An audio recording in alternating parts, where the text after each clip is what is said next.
Air like a storm cloud, heavy and suffocating. Jeremy's jaw tightened, but he forced himself to remain calm. He had expected bias, he'd lived with it his entire life, but hearing it so bluntly still carried a sting. Still, this wasn't about him, it was about exposing the ugliness that festered in places where power and privilege reigned unchecked. People like me? Jeremy repeated slowly, letting the words linger as he leaned back in his chair. His voice was steady, almost conversational, but there was an undercurrent of steel beneath it. What exactly do you mean by that? David froze for a fraction of a second, clearly caught off guard by the question. But then his lips curled into what might have passed for a polite smile, if not for the condescension dripping from every syllable. You know what I mean, he said dismissively, waving a hand as if brushing away the topic altogether. These properties are for serious buyers. High-net-worth individuals. It's nothing personal. Jeremy arched an eyebrow, his expression unreadable. Nothing personal, he echoed softly, more to himself than to David. Then, without warning, he stood up, towering over the table. For the first time since their encounter began, David looked genuinely uneasy. There was something in Jeremy's demeanor now, a quiet authority that demanded attention. You're right, Jeremy said finally, his tone clipped. This isn't personal. But let me tell you something, it is professional. With that, he reached into the pocket of his hoodie and pulled out a sleek black card holder. Flipping it open, he revealed a platinum business card embossed with the name Jeremy Williams, the same name emblazoned on the plaque outside the building they were sitting in.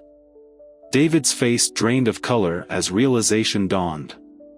His mouth opened and closed like a fish gasping for air, but no sound came out.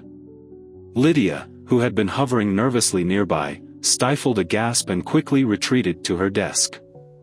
I own this company, Jeremy continued, his voice low and commanding. And I assure you, Mr. Harper, someone like me can afford these properties, and much more. He slid the tablet across the table toward David, who stared at it as though it might bite him. But don't worry about wasting my time. You've already done enough of that. For a moment, the room was utterly silent except for the faint hum of the air conditioning. David's usual confidence had evaporated, replaced by sheer panic. He stammered, Mr. Williams, I didn't realize, I wouldn't have said any of that if I'd known. That's precisely the point, Jeremy interrupted, cutting him off with a sharp look.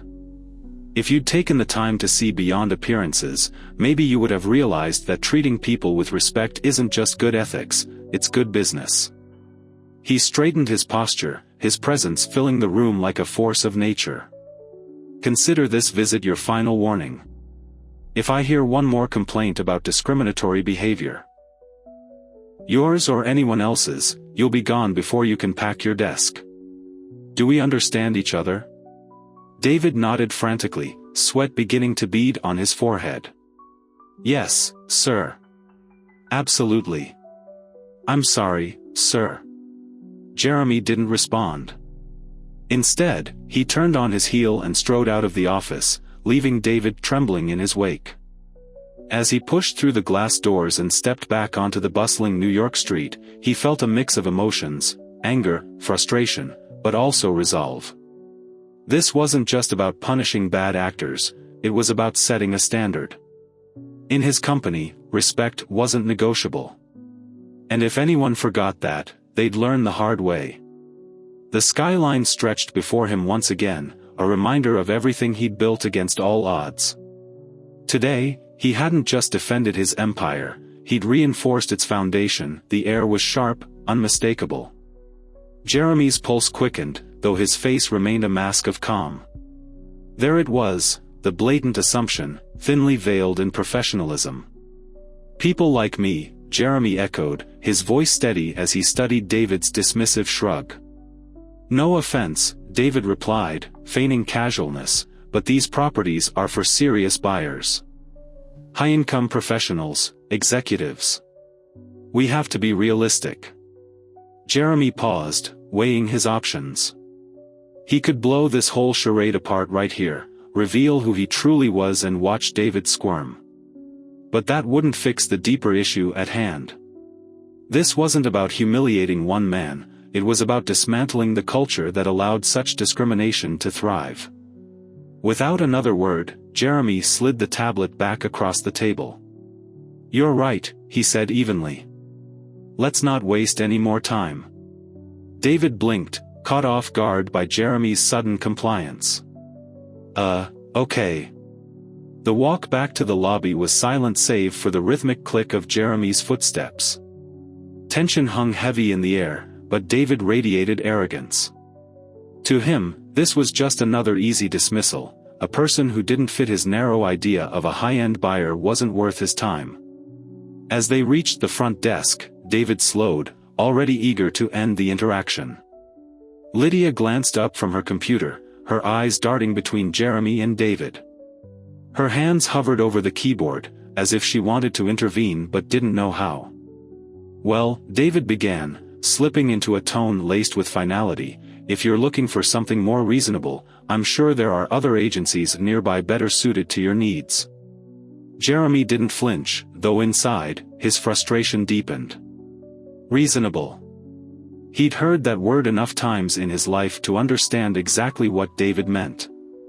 This wasn't about price ranges or financial qualifications, it was about assumptions. Assumptions that Jeremy couldn't possibly belong in David's world of luxury real estate.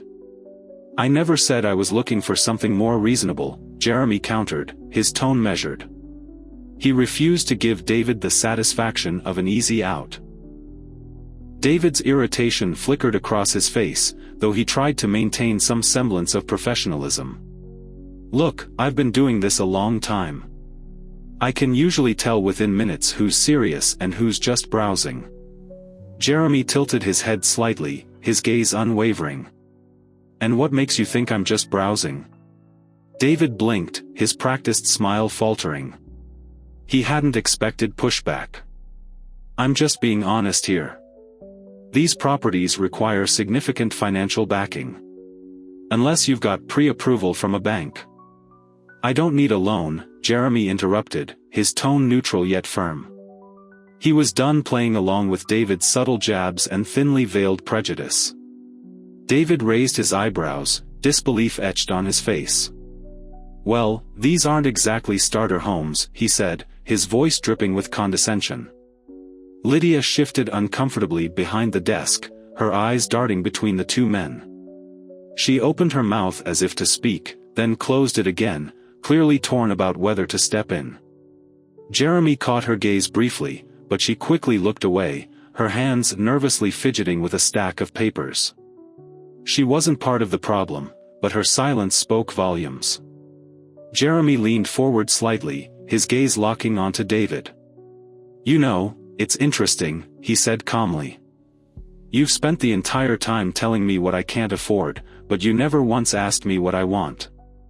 David blinked again, his confident facade cracking ever so slightly before he regained composure. "Like I said," he replied curtly, "I'm just saving us both some time." Jeremy stood straight, taking a deep breath.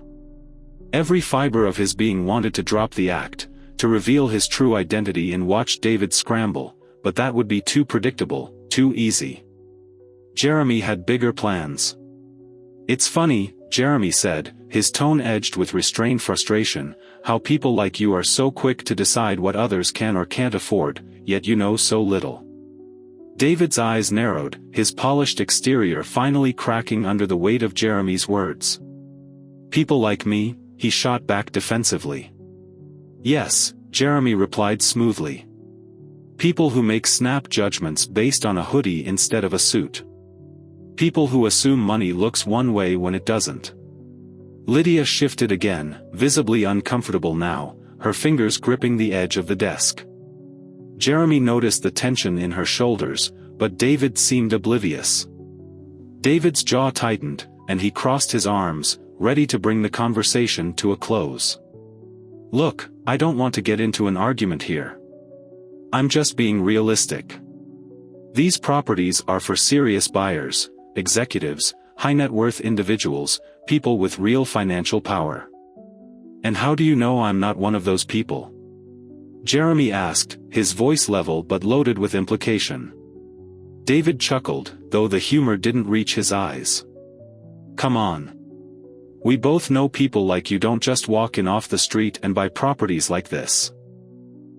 That's not how it works. The words hit hard, but Jeremy didn't react outwardly. Inside, however, his frustration boiled over. This was precisely what he had feared, ingrained bias, subtle yet undeniable. David didn't see Jeremy for who he was, he only saw the caricature he had constructed in his mind. Jeremy stood silently for a moment, letting the tension build. He could feel David's impatience growing, his eagerness to move on to a client who looked the part. Finally, Jeremy spoke, his voice calm but deliberate. I see. David visibly relaxed, satisfied that he had avoided a confrontation. Yeah, that's probably for the best, he said dismissively, already turning away.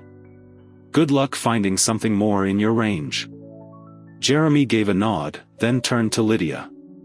Her eyes were downcast, her fingers still nervously playing with the papers on her desk. She glanced up briefly, catching his gaze, and in that moment, Jeremy saw the discomfort in her expression. She knew. She had seen the truth, even if she hadn't spoken it. Thank you, Jeremy said softly, his tone carrying a message beyond mere politeness. He wasn't just thanking her for the interaction, he was acknowledging that she understood what had transpired, even if she had stayed silent. Lydia nodded, her lips pressing into a thin line. You're welcome, she whispered, almost too quietly to hear. With that, Jeremy walked toward the exit, his step steady, his resolve unshaken. The glass doors slid shut behind Jeremy, the weight of David's dismissive ignorance pressing against his back like a shadow he refused to carry any further. He had what he needed, had seen enough. But this wasn't over. Not even close. As the door opened again and Jeremy stepped back onto the bustling New York street, the crisp morning air hit his face, carrying with it a sharp clarity. David Harper had no idea what was coming. Tomorrow, Jeremy would return, but next time, things would be different.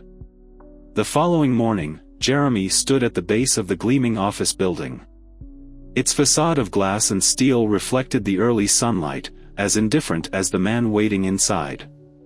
Dressed similarly to the day before, simple jeans, a casual shirt, nothing flashy, he appeared unassuming.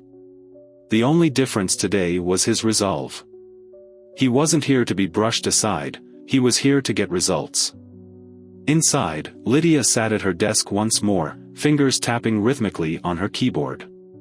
She glanced up when Jeremy entered, recognition flickering across her face. Her smile wavered slightly, tinged with hesitation, as though she wasn't sure how to greet him.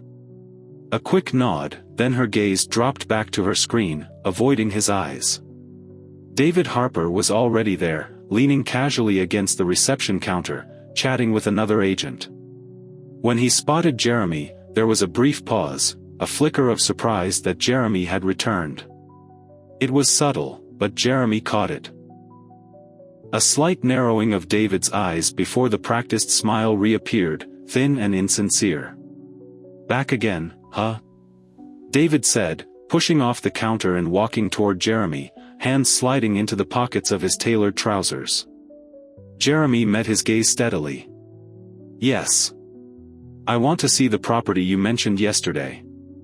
David blinked, momentarily caught off guard by the directness. He recovered quickly, though, masking his reaction with a smooth laugh. Ah, the penthouse. Sure, we can do that. I just hope you understand what you're getting into. Jeremy offered a small, enigmatic smile but didn't respond. He knew exactly what David thought of him, knew it from their encounter the day before. No need to dance around it anymore. Follow me, then, David said, his tone shifting to all business now. They stepped out of the office together, the cool morning air wrapping around them as they moved onto the crowded sidewalk. The city buzzed with life, oblivious to the tension simmering between the two men walking side by side. When they reached the building housing the penthouse, David pulled out a keycard, swiping it to grant them access. The lobby was expansive, designed to impress with its marble floors and soaring ceilings. Jeremy had been in plenty of places like this before, he owned a few himself, but today, he played the part of just another prospective buyer. At least, that's how David saw him. These units are top of the line, David began as they entered the elevator, his voice polished and professional, yet laced with an undercurrent of arrogance. The kind of place where you truly get what you pay for, if you know what I mean. Jeremy leaned casually against the wall of the elevator, studying David closely. "What exactly does that mean?" he asked, his tone calm but pointed. David glanced at him, his expression unreadable. "I mean, it's not just about the property itself. It's about the lifestyle, the exclusivity, the privacy. You won't have to worry about, well, the wrong kind of neighbors." Jeremy raised an eyebrow, catching the implication hidden beneath the surface. Wealth, it seemed, came with invisible barriers, ones David clearly assumed Jeremy couldn't cross. The elevator dinged, and the doors slid open to reveal the penthouse floor. David stepped out first, gesturing for Jeremy to follow. "You'll see what I mean," he said smoothly. They walked down a short hallway until they reached the door to the penthouse. David unlocked it and swung it wide, stepping aside to let Jeremy enter first. The space was breathtaking. Floor-to-ceiling windows stretched across the entire living room, offering a panoramic view of the city skyline. The open-concept design made the area feel vast, with sleek modern finishes and high-end furnishings staged perfectly to impress any buyer. Jeremy wandered through the space, taking it all in, the luxury, the craftsmanship, the undeniable allure. Yet beneath his quiet observation lay something else, determination. This wasn't just a tour, it was a statement. And David Harper had no idea who he was dealing with.